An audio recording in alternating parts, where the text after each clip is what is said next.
Welcome to cook foods Tamil. இன்றைக்கி வடகறை குழம்பு எப்படி செய்கிறதுன்னு பார்க்கலாம். இது சப்பாத்திக்கு, இட்லி, தோசை, ரைஸ்க்கு எல்லாமே ரொம்ப காம்பினேஷன் சூப்பராக இருக்கும். வாங்க இது எப்படி செய்கிறதுன்னு பார்க்கலாம்.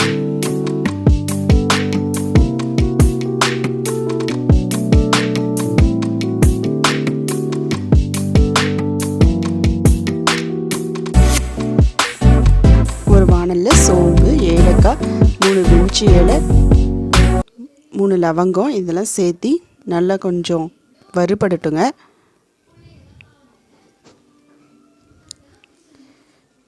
ஒரு சின்ன துண்டு பட்டை அதையும் போட்டுக்கிறோம்.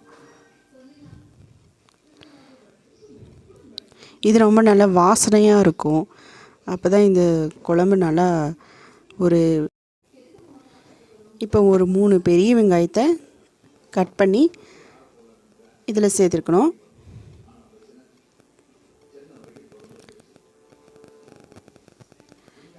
இதோட இந்த ஃப்ளேவர் இது பண்ணும்போது ரொம்பவே நல்லா வாசனையாக இருக்கும்.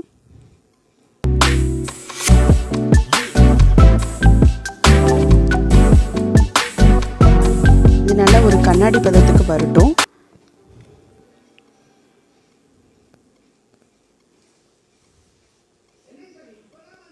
இப்போ கொஞ்சம் கருவேப்பிலை சேர்த்துக்கேன்.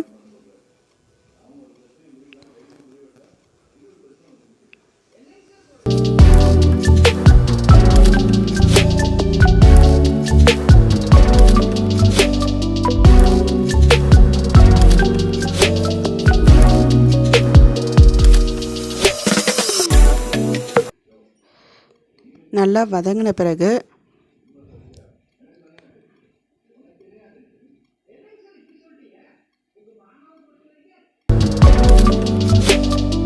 தக்காளி சேர்த்துக்கோங்க. அதோட இஞ்சி, பூண்டு இதையும் கொஞ்சம் சேர்த்துக்கணும். தக்காளி நாங்கள் ஒரு 3 தக்காளி எடுத்துருக்கோம். நாங்கள் 3 தக்காளி சேர்த்துட்டு இப்போ தக்காளி வதங்கி வர நேரத்தில் நம்ம ஊற வச்ச கடலைப்பருப்பை ஒரு மிக்ஸி ஜாரில் போட்டு அது கூடவே 3 பச்சை மிளகாய் போட்டுக்கோங்க. நல்லா கொஞ்சம் ட்ரையாகவே, கொஞ்சமாக அதிகமாக தண்ணி சேர்த்துற வேண்டாம், கொஞ்சம் ட்ரையாகவே இது பண்ணி அடை பதத்துக்கு தட்டி தோசைக்கல்லில் சுட்டு எடுத்துக்கணும்.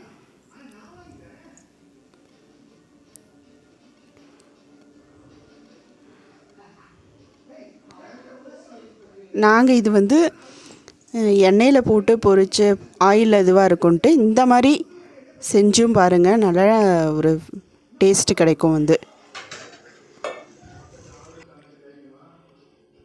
இப்போ நல்லா வதங்கட்டும்.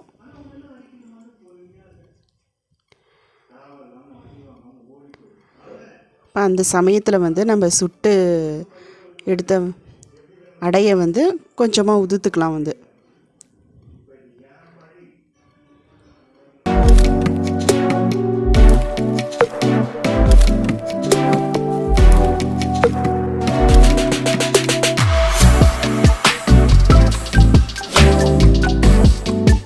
இதில் 1 ஸ்பூன் மஞ்சள்தூள்,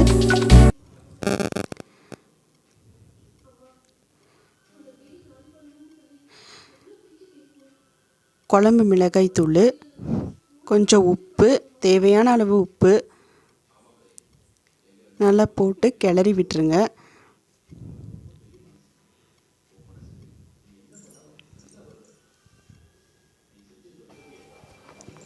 இப்போ இந்த டைமில் தான் நம்ம கடலைப்பருப்பு அடைய சுட்டு வச்சதை இப்போ நம்ம உதுத்து சேர்த்துக்கிறோம்.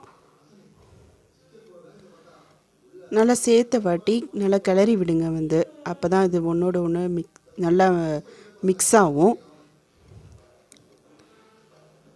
இப்போ அரை முடி தேங்காய் பேஸ்ட்டு சேர்த்துருக்கு. இப்போ நல்லா தண்ணி நல்லா இதில் விட்டு கொஞ்சம் தாராளமாகவே நல்லா தண்ணி விடுங்க. இதில் இப்போ நல்லா தண்ணி சேர்த்து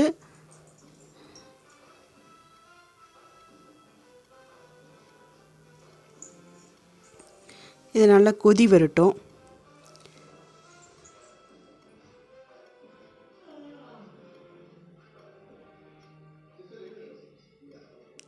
நம்ம இதை அடை பதத்தில் கூட சுட்டு இந்த வடகறி குழம்பு செய்யலாம். எப்போவுமே நம்ம எண்ணெயில் பொரித்து செய்கிறது அது ஒரு டேஸ்ட்டு. இப்போ நீங்கள் இது மாதிரியும் செஞ்சு பாருங்கள், இதுவும் நல்லா ஒரு டேஸ்ட்டு கொடுக்கும்.